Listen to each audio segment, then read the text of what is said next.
We must cleanse her avatar spirit. And okay, all right.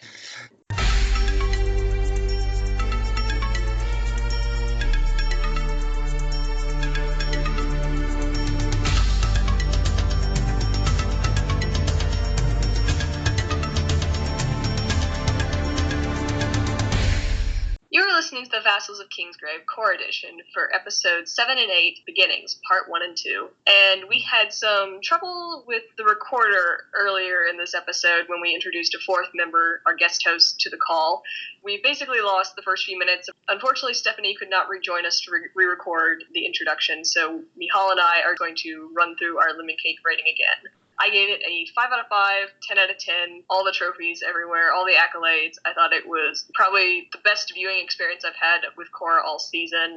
It set the stakes, got us back on track, and I definitely cried 3 times. And I agree. It was a beautiful, beautiful episode. Work of art. Obviously, there were some small quibbles, but totally minor in comparison to what I think was really an accomplishment from the creators and the writers and artists. And I really hope that there is some award that they can win for this because it's just a beautiful, beautiful accomplishment. And shows that want to do like a grand backstory should take note of this because it's a really great way to do it and kind of cast your whole world in a different view, but not change it. Like we still know where we are after this, but we do have a different perspective on it. Stephanie also gave this a 5 out of 5. She definitely enjoyed it and thought it was a landmark for not just Korra, but for Avatar in general. And without further ado, we will launch into the episode proper when we introduce Lord Manderbley from the forums into our call. So enjoy. Hello. Hey, LMB, how you doing? I'm good. How are you? I'm doing fine, thanks. We are well. We just started up and all went around and gave these episodes a resounding applause. So if you want to introduce yourself and give it your lemon cake rating, that would be swell. All right. Well, hi everybody. This is Lee, Lord Manderbley from the forums.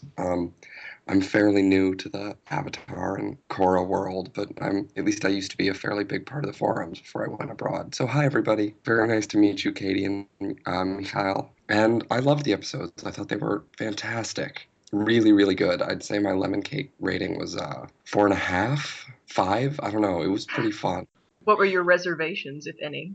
My reservations. I'm thinking I'm not the kind of person who gives out 5s very easily, so I don't think I had any. I really liked it. I thought the animation was beautiful. I liked the call out to Princess Mononoke and Studio Ghibli. That's what it's called. I loved the story. I thought it was sort of funny in a way that Korra isn't always. Also, just thought it was interesting, and now I think I have a feeling for where the season's going. Yeah, this was the first time where it felt like, okay, we have purpose and a ticking clock. Yeah, and Exactly. Concrete stakes. Well, besides the whole, like, Unalox being a despot to the south, but with the actual spirit stuff that they just failed to explain in the first half of the season. Now we have an idea of what it is. Exactly. Yeah, it doesn't make the beginning of this season any less disappointing and ugly in some ways, but... No, it doesn't. Have you not been a fan of the first half of season 2? Stephanie and I have talked about it a bit. I don't dislike it a lot. I enjoy it. It's the first time I've watched Korra live, because I watched Avatar and Korra over the summer. It's not like I watch on the weekend and then I go back to doing whatever it was I was doing before. It's not something I spend a ton of time thinking about. Right. Yeah, we felt kind of, or at least I felt this way. I talked about last week about how when season 1 was airing, Korra was on my brain 24/7. Yeah. I was obsessed. And this season has been almost, as soon as the episode ends, like you said, I go back to whatever I'm doing. It hasn't captured me the way that I feel like it should be. And hopefully now that it has this direction change, hopefully it'll get better. Hopefully. Yeah, I heard you guys say that, and it really stuck with me. It was a good explanation for the way I'd been feeling about it. Because, I watched the first season of Korra in a day. I could not stop. And I got back from being away for a week, and I had 2 episodes to watch, and I didn't even watch them right when I got home. I ended up watching them midweek. I just didn't feel the drive in the same way. Right. Well, we were talking a bit about how gorgeous the animation is, and you're right, there's a lot of stuff that is lifted wholesale from Princess Mononoke and Spirited Away. And that's Spirit not away, bad. yeah. Yeah, it's not a bad thing at all. Those are not bad influence to have. For instance, the Spirit Oasis that he visits is very much like the tea house or the bathhouse in Spirited Away. And Yeah, it is. his cat, Deer, or whatever, it's basically the elk from Princess Mononoke. Yes. Elk. Of course. Oh man, Juan is like the perfect Ashitaka though.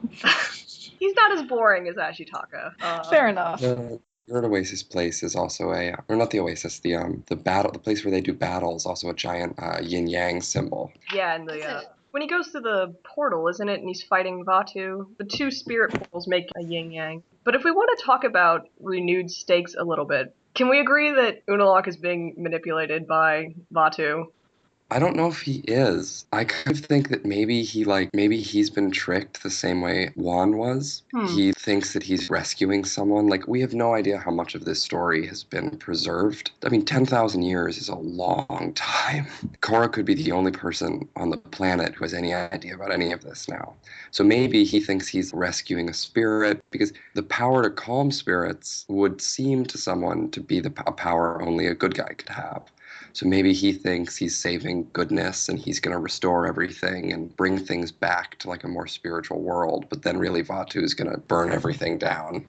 See, I'm not sure if he's being manipulated yet. He might be, but I'm not sure if that's happening yet, but I think it will be. I think that kind of has to be the way, the way it goes. And I think, Lee, that's a good observation that it's a parallel to what happened to Juan, because I hadn't thought of that. But the more we can parallel somebody that we like with somebody that we don't like, the stronger I think the story will be. I do think we still have a ways to go before we understand what Unalaq wants. I think we maybe have an idea of what's going to happen to him, but what he wants is still curious. Well, what do you think happened to him, Michal? He's going to get thrown away by whoever's pulling the strings?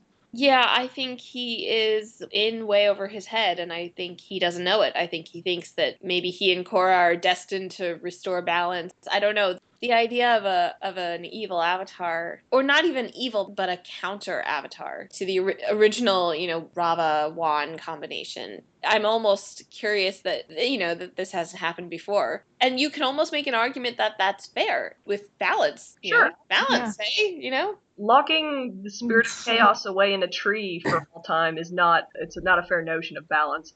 It's like with bringing balance to the Force in the Star Wars prequels. Like, there was already balance. Sure, I mean, I could see someone like him thinking, well, it was a mistake to lock Vatu away and put Rava into a human being. So if we return the spirits to the real world, maybe that'll suck for humanity, but humans suck anyway. I could see that being his motivation, even if it is a bit of a cliche. I don't know. I don't think he's going to survive the season. Me neither. No, I don't think so either. And I think Varric is definitely going to stay our B plot that's going to keep our schmoes occupied. Something that became very interesting about Varric is that after last episode, I was pretty sure he was the big bad, and that whatever was going to be defeated at the end of the season, he was going to be involved in it. And now they've just pulled back the camera and raised the stakes so high that Varric is pathetic. Almost, it's like, you sad little man, you think controlling Republic City or you think controlling financial whatever of the world is important when harmonic convergence is coming, dude. I mean, Varric is Littlefinger. Yeah. He's scheming and he's plotting and he's doing all this stuff for sort of kind of silly motivation on some level, and then suddenly you pull back the camera and the great forces of evil are marching. The others are coming. He's just sitting on fiddling while Rome burns. I don't know. It's just, this season has felt very A Song of Ice and Fire-y to me. Yeah. Actually, considering the harmonic convergence, I actually read this thing on Tumblr that argues that, this puts Aang's death in a completely other context, because Aang would have been, pushing 80 when pushing 90 had he lived now, so maybe Rava wasn't really psyched or knew this was coming. And she killed him? Yes, in order to have a host that was at their physical peak. I don't know if... Before then.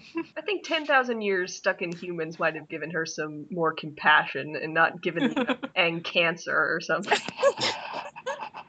But yeah, it does put when you say Aang's death, I thought you were gonna say when he died, when Azula zapped him with lightning, because if we take these episodes into account, if the Avatar dies in the Avatar state, what's really happening is they're killing Rava, and that's why that's the end of the Avatar cycle. I mean, that's what I took away from it. Yeah, me too. Yeah. But speaking of the Avatar state, what exactly happened at the very end of the episode where they're about to die and they reach back into the portal, I guess, when it's reaching harmonic convergence, and that gives them the power they need? I think what happened Magic. was that, I mean, it's all a little bit convenient, but I think what happened was that that energy enabled Juan and Rava to exist in one body. Right. And that melded their physical spiritualness, so Juan could tap into Rava whenever, like, I guess the Avatar state is actually really Rava. It's not so much that individual Avatar anymore. It's really Rava coming through. Right. Yeah. In all the past lives. Okay, can I really say something really quickly? Rava going into Wand just kept reminding me of like a summoner merging with a faith from Final Fantasy X. Very good, Stephanie. Yes.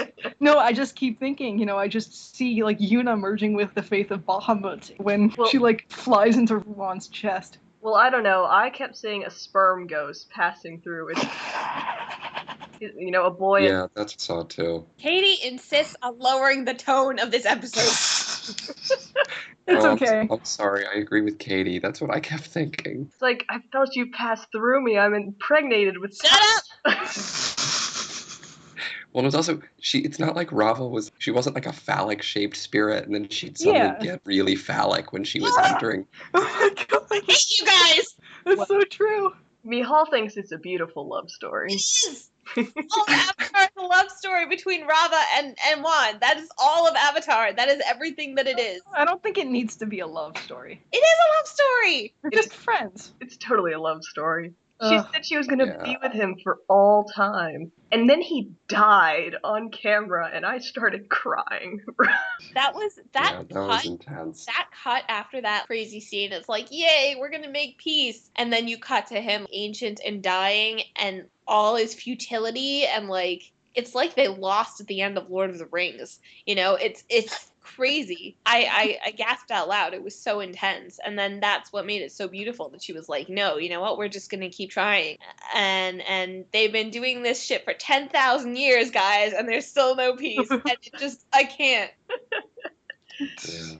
I just love the scale this added to the show. Mm. I'm such a sucker for things with like long backstory, and the idea that like there's been an Avatar for 10,000 years is so interesting and so I don't know. It's like one of my favorite fantasy series is China Miéville's Baslag books. Yes. And the best part of those is that they have such. Oh, have you read them? I have read The Scar. I love The Scar, but you got to read Iron Council and Perdita Street Station too. But that's a different topic. But no, I just love that it's such a huge, ancient, lived-in world. It has millennia and millennia and millennia of history, and I love that. And I like that like little taste of that they added to Avatar / Korra. Oh yeah, it was great that they didn't screw up their own mythology. I mean, you can definitely see how over the course of 10,000 years, these cultures have evolved and these bending styles have formed and things have massaged until they're still vaguely recognizable. Like the airbenders' tattoos and the whole thing with the lion turtle. Like, it's not so far removed from what's at present that you can't recognize it, but it's still distant enough that, yes, you could believe that this is how the world started.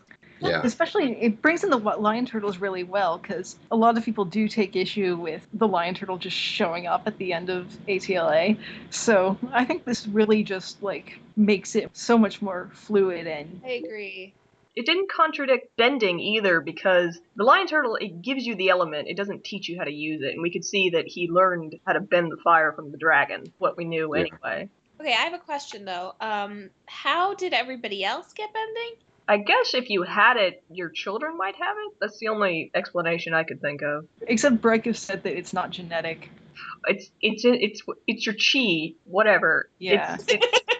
It's like a little version of Vatu. It's sort of like a little spirit living in you, giving you powers, and when you die, it goes on to somebody else. Right. I mean, it might as well be genetics. It's spirit genetics. But wait, so does everybody at the end get, like, when the lion turtles are like, okay, we're done now, did they give everybody who lived on their backs, did they give them the bending power? Maybe? Well, no, because there were non-benders too. I guess it's just one of those things that you don't really Don't think too hard about. Yeah, don't Yeah. don't do the midichlorian things. Let's not go there. No, but I really like how he, like, accidentally became the Avatar. It wasn't like, oh, you, Juan, have earned the power. It was just sort of, no, I just kind of am here and capable and willing, I don't know. I liked it. Yeah, and it wasn't as blatant as you, random kid. You are the chosen one to pilot the ultimate mecha tank. Like so many other science fiction fantasy shows. It's like more like you could It really was a screw up. Yeah. It was a great creation myth because his whole story is the fact that out of the kindness of his heart, he thought he was doing a good thing, and you've doomed everything. And it's also partly because he stole fire. Stealing fire from the lion turtle. Like, I was like, oh my god, this kid has balls. Whoa. Yeah. Also, wait, whoa, I totally didn't even think about this, but that's such a creation myth shout out. That's like Prometheus. Yep. That's because I was watching it drunk, but still. See, it's things like this that really I really am holding off my opinion on the early part of the season until we see the end, partly because of this whole pulling back the camera thing and what that's going to do. But it just gives me so much more, oh yeah, no, they can be smart writers. They can do this well. Like, I found it very encouraging as a whole. Right. I will say that this episode had a pretty damn high body count. Yeah. Use the word die a million times. Like, the woman was like, Korra, you're gonna die. And it was like, what? Did Nickelodeon change their censors or whatever? And then, like, weren't the brothers saying, like, oh, we'll kill you? Yeah. And then what is this? All of his friends got horribly slaughtered. And then there was that tree guy who died off screen. And then that poor man who... Like, the most disturbing part of this whole 2 episodes was when that poor guy gets possessed by the Eye spirit, the lemur spirit, and he gets deformed. And then the lemur just jumps out and is like, yeah, I could have killed him. That guy's he's gonna be half lemur for the rest of his life. That is so messed up. And the rest of his life isn't gonna be very long. That was intense. It's very Eastern in that, I guess, I mean, if you kind of look at Western mythology versus Eastern mythology, in Eastern mythology, bad shit just kind of happens, and there's nothing you can do about it. And a lot of Christian fables and stuff, there's always a reason why bad things happen to people. And in this, it's like, no, he was just in the wrong place at the wrong time, and this amoral lemur creature decided he wanted to fuck with him. I have to say, though, what disturbed me most about this episode was when Juan picked that fruit and it turned into a thing of bees. That just freaked me out. Yeah, it was so freaky. I yelled, and my sister came out of the den and she was like, what just happened? I got freaked out by, there was one who got pulled down into the carnivorous grass and disappeared. That was a little disturbing. Like, okay, I guess he's eaten alive. Yeah. What are we watching?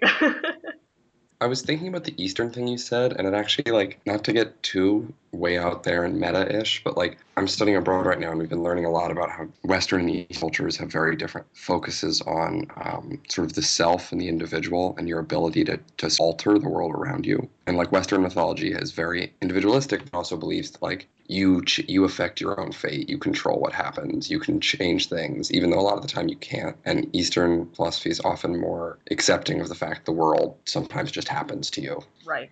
Where are you studying abroad? I'm in St. Petersburg. Oh, very cool. I miss the forums, though. Yeah, I know Russian. You do? No, I don't. You do? No. Oh. Das Vidanya. But Das Vidanya and vodka, and you're really sad.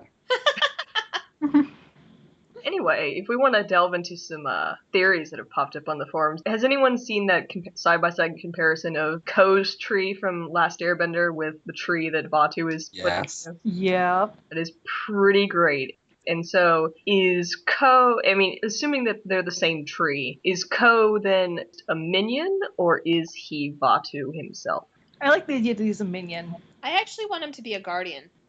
He guards the tree. Guardian? And, like, this might just be me, but I really like the idea that Ko is not evil, and that, like, he's relatively fair for a spirit, you know? I mean, he's, especially compared to some of the guys we met in this episode, I mean, he's awful, and he does scary, awful things, but he's he follows his own rules. He lets Aang go. Mhm. And he has this obsession with the Avatar. I do hope it's the same tree, because if we go a full book called Spirit without meeting Ko again, I think some people might burn down the internet. Yeah. I'll be one of them. Yeah. It felt a little like Fern Gully to me. You have this evil thing, and so what do? You put it in a tree. Yeah. So we're presuming that now that Korra has got her memory back, that she is on her way to where? I guess back to Tenzin? Yeah, I think she's going to Tenzin. She was going to talk to Zuko, but I guess we're gonna miss that again. No, she was going to talk to the Fire Lord. Yeah. Who is the Fire Lord? Is it Zuko? Zuko's daughter. Yeah. Is Zuko alive? Yes.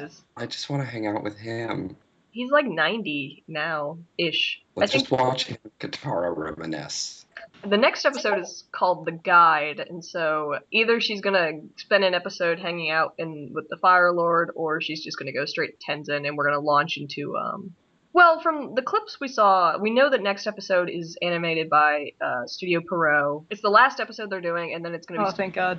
Studio Mirror for the rest of the season. And so, from the clips that came out of New York Comic Con, we know that Studio Mirror animated the episode with Jinora and Korra in the spirit world. So, maybe not next episode, but the one after she'll get back to Tenzin. That sounds right.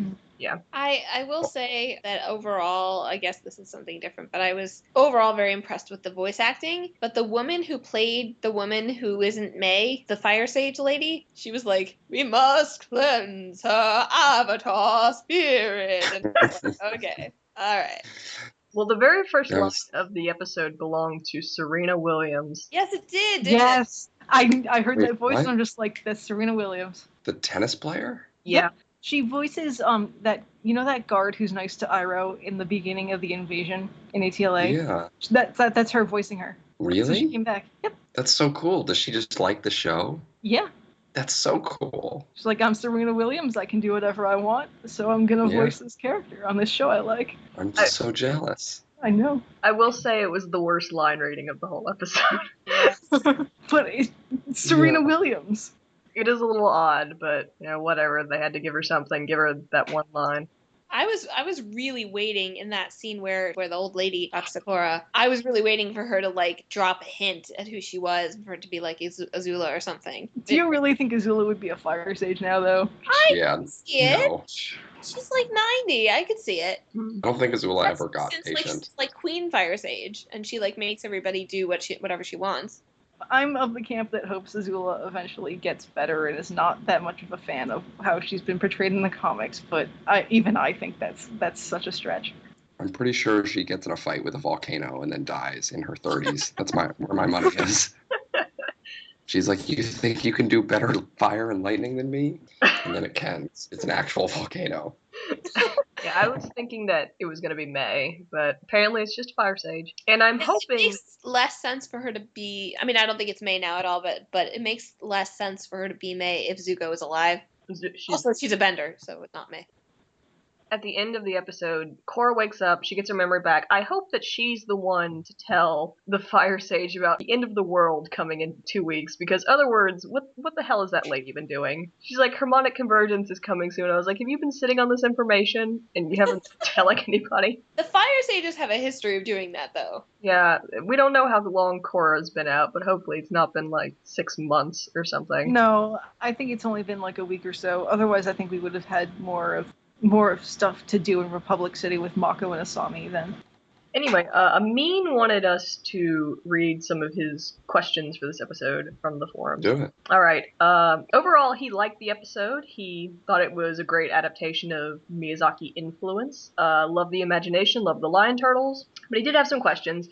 How did Ko travel between the realms if the door was closed? But Ko didn't. What is he talking about? No, his wife fell into the spirit oasis and then got into the spirit world that way. That's right. Kurok's wife. I think the question that he's trying to ask is that if the portals are closed, then how are spirits still getting into the world? Which is a decent question. I mean, the only spirits we've ever seen are from the beginning of this season, and then in ATLA there was a High Bay. But that was on... Isn't it true that, like, on when the solstice is getting near, things get a little thin between two worlds, and so you get some spirit crossover? Yeah, and wasn't the main thing they said was that no person can physically go into the spirit world? I thought maybe spirits could still go through because they're not physical. Well, you know what I think it is? I think it's sort of like, the solstice is like the yearly spirits get stronger.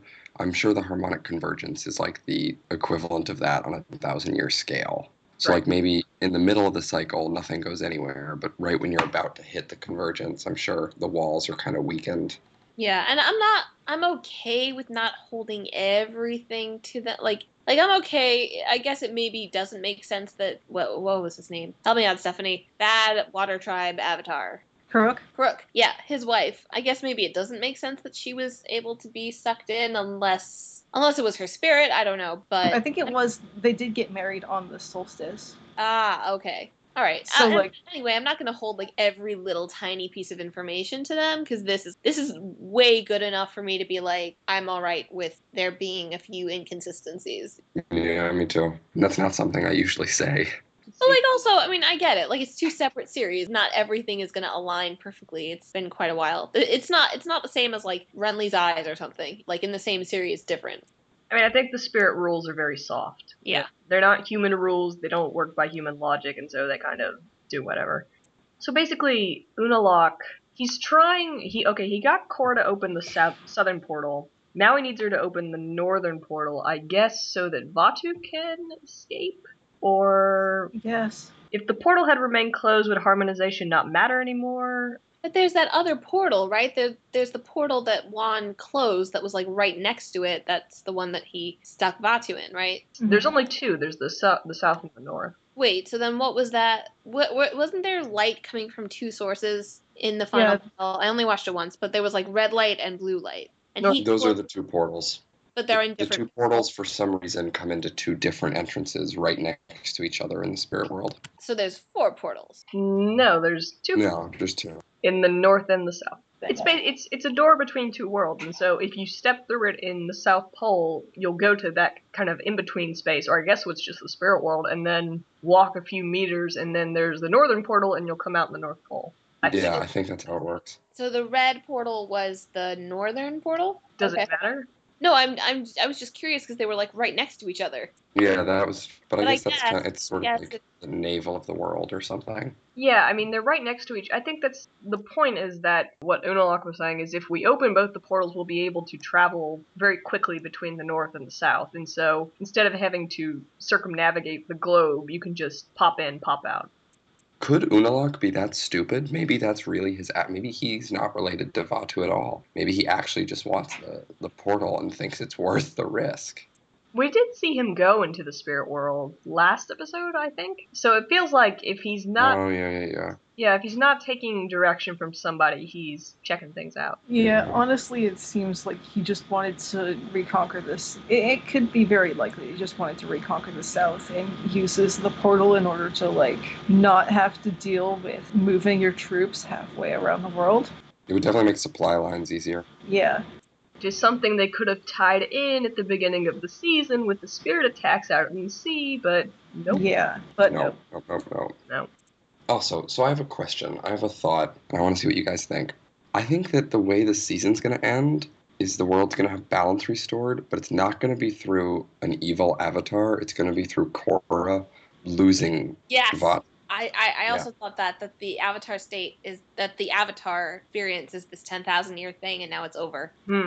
Yeah, I agree. I think it's destabilizing to the balance. And I also think that's why this is the legend of Korra. It's about her. And I think that at the end of the season, she's going to choose to give it up to make things safer. But she's still going to, she's going to be the last avatar. And she's still going to create her own legacy, even if just whatever powers she's left with. Yeah, I just have no idea. Oh, sorry. Yeah, I mean, we have no idea what the third and fourth season is going to be about. So. Yeah, it could be anything. I'm pretty sure they thought, again, this was going to be the last season they ever got. So it's very much possible. And it would make sense. I mean, the very first thing we see from her this season is her abusing the avatar state to win kitty races. And so if she has to give it up at the end in what is a tremendous sacrifice, I think that would be a great arc. It would also Jesus, I mean, I guess she would still have all 4 elements, but I don't know what... She wouldn't really be the Avatar anymore. That's interesting. No, she wouldn't. But it ties into stuff you guys were saying either last week or the week before about how her place in the world is so strange now. Like her relationship with the president, her relationship with the United Forces. I mean, and it's always been true. Stuff like Roku's interactions with what was his name? Sozan? Yeah, I mean, Sozan. the function of the Avatar is just basically like Batman for the entire world. I mean, Yeah. What's Batman's purpose in a world where systems like due process actually work and like diplomacy? Honestly, Korra's role so far in the Water Tribe crisis has mainly been one of destabilizing things for other people. Plus, we've basically learned that the entire purpose of the Avatar is a reach around between harmonic conversions, which is just the Avatar and Rava. They stall for 10,000 years and try to keep balance in the world until they can settle things with Vatu at a later point. And so if that ends again, I guess they could cancel each other out and then there would be no more reason to have an Avatar. That would make a lot of sense. That would be huge. I can't even think about what they would do for seasons 3 and 4. I can't. I don't know. Okay, I will be so impressed if they go there, but I gotta say, I don't. Oh, right. So here's the thing. I don't know if Korra is ready to do that yet. I could see at the end of 4 seasons her being ready to do that, but she's so tied up into, she keeps saying it. All I ever wanted was to be the Avatar, and I don't know. I feel like that would be quite a move on the show's part. Yeah. I would be enormously impressed, but I don't know what comes after the end. Yeah, I mean, at the same time, she has grown a lot since the beginning of the first season. I mean, she has learned that she has worth beyond being the Avatar. It still is her primary worth, but I mean, her friends treat her as a person rather than her title. Yeah, definitely. I mean, I'm just thinking for myself. Oh, yeah, absolutely. Give up part of myself, whatever that would be. It's such a tremendous, and I'm a lot older than Korra, but such a tremendous thing, and I don't know. 2 things. It would make sense for her character arc because, like you said, all she ever wanted to be is the Avatar, and if she had to give up being the Avatar, that's huge. In the same way that Aang's whole arc at the end of Sozan's Comet is, his principles get tested. Is he going to give up what he believes in order for, the greater good? And I think Korra could go through the same thing. The only pause I would give that is that I think... And it was the same thing when people got their bending taken away, is that part of the reason we watch the show is that we like to see people do bending, right? And I think when they started taking people's bending away, it kind of became this problem of, are we never going to see Lin Beifong do awesome metal bending again? Is she just going to be a desk worker, or is she going to be a non-bender? And God bless the non-benders of the show, but they're not as interesting to watch. And so if Korra gets that taken away, is it going to be as interesting to watch?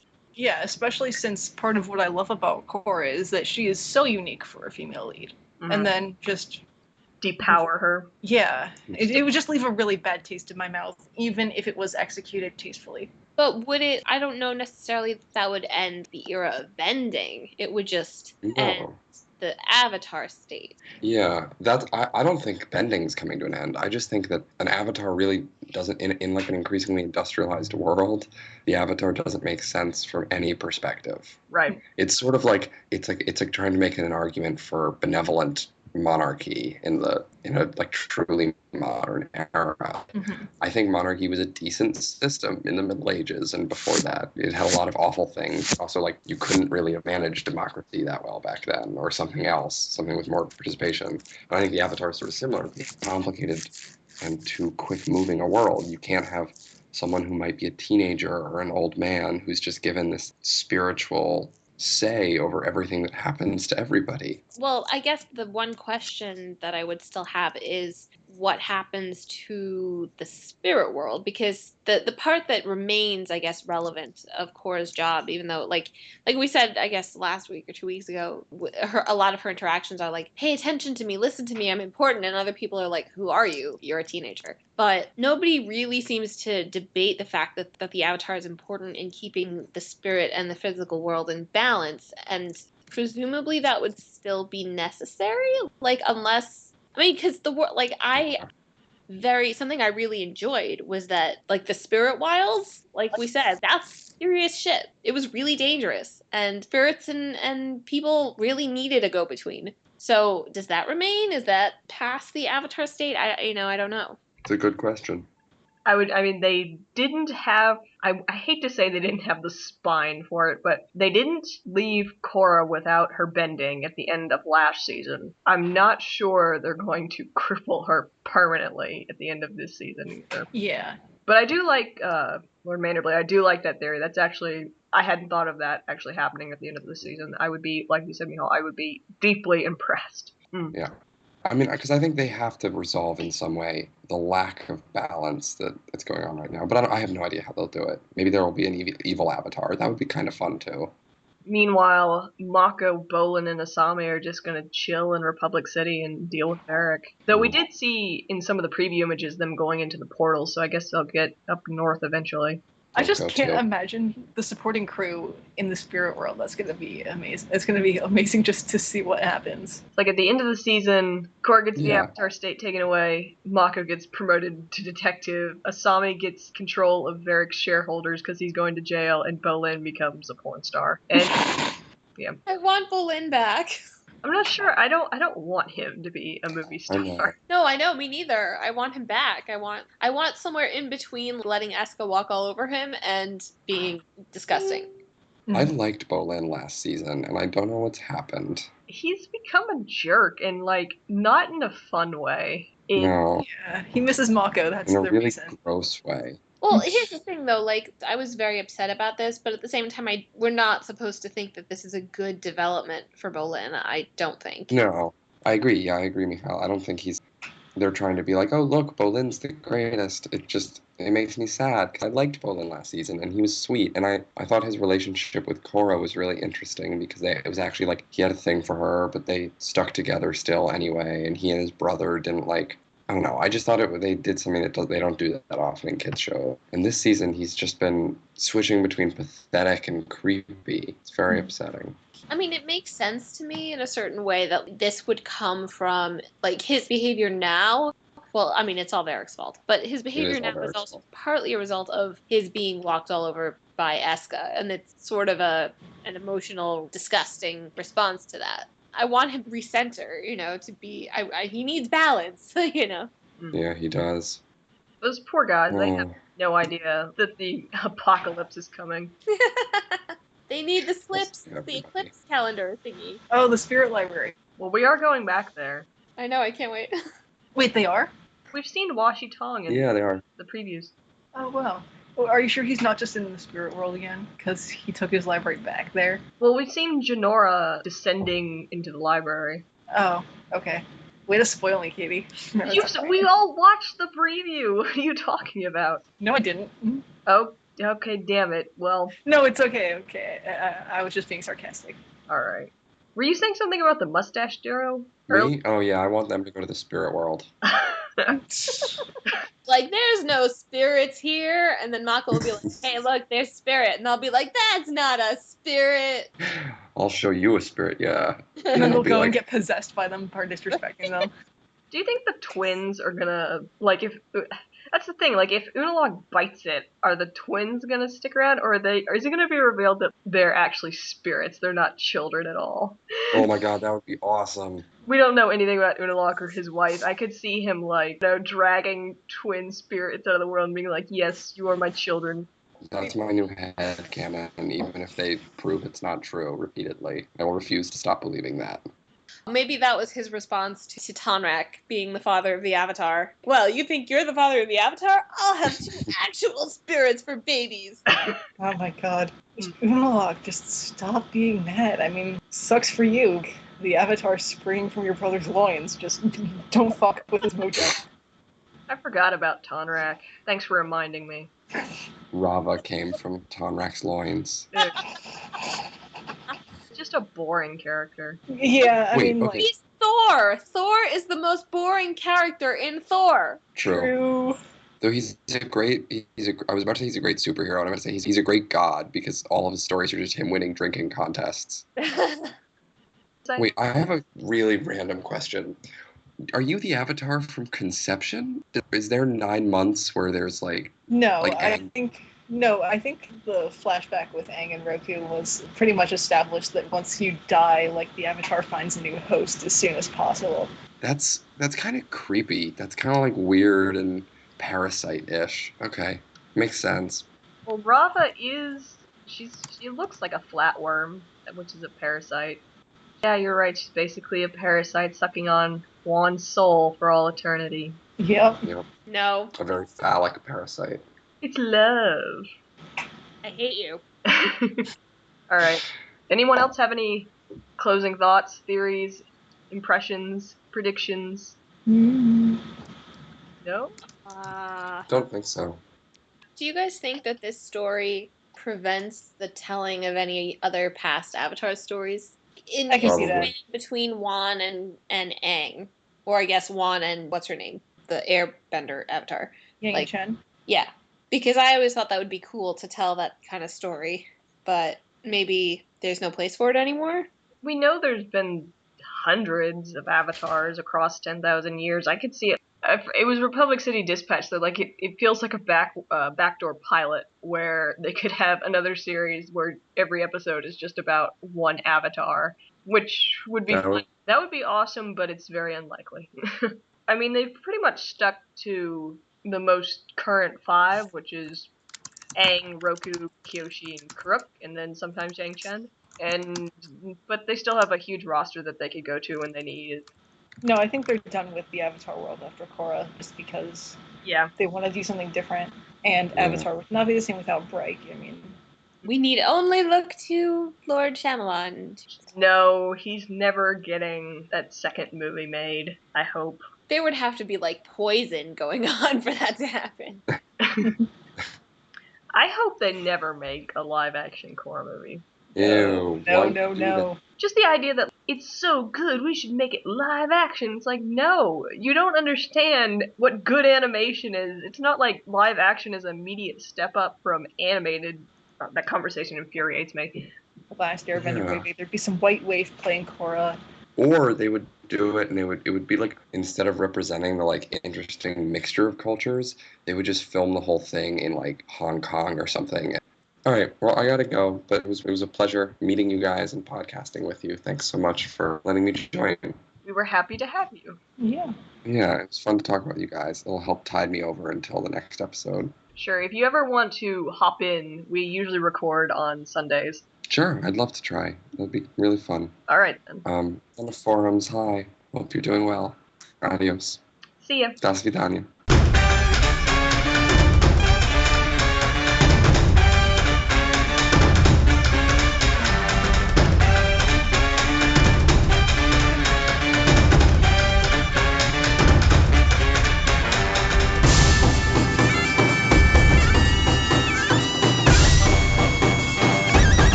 It would be like Dragon Ball Evolution. Everyone remember that? Sure. Let's set it in modern day in high school. Korra wants to be homecoming queen. Mako is a football player. This could No, happen. Mako's definitely a lacrosse player. I'm just going to say baseball. No, we're all wrong. He's a soccer player. I can see that. He's got the hair. He's really quick. He's not bulky enough for football, and he doesn't have the gut of a good baseball player. And he's not too aggressive like a lacrosse player needs to be. Yeah. No, he's definitely a soccer player. And Korra plays field hockey. Okay, that I can. Nah, Korra wrestles. Bulin does theater. He's an actor. He also gets roped into selling pot on the side by the guidance counselor, Varric.